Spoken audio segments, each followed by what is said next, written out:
तुम्ही इन्कमिंग जोरदार करतात हो, पण त्या निष्ठावंत कार्यकर्ते नाराज होतील ना.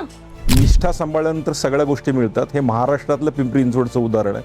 मग तुम्ही अमर साबळेंना घ्या, उमा खापरेंना घ्या, मी घ्या, खाडे घ्या, हे सगळे निष्ठावंत कार्यकर्ते आहेत. मी माझंच उदाहरण देतो. माझं 2दा विधानसभेला तिकीट कट झालं. एकदा युतीमध्ये पिंपरी शिवसेनेला गेली, एकदा राष्ट्रवादीला गेली. मी पण हातबल झालो होतो, पण मी पक्ष सोडला नाही. आणि खऱ्या अर्थानं मला वाटलंही नव्हतं की मी त्या विधान परिषद जाईल. मला एकदम सरप्राईज गिफ्ट खऱ्या अर्थानं या पक्षाने दिलं.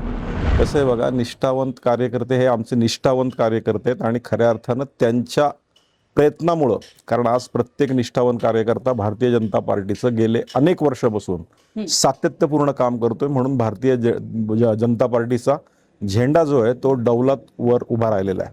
त्यामुळे निष्ठावंत कार्यकर्त्यांचा प्रत्येकाचा प्रश्न 100% सुटणार आहे. निष्ठावानांना मी सगळ्यांना सांगेल, काम करत राहा. 100% हाच एकमेव पक्ष असा आहे की तुमच्या निष्ठेला जपणार आहे.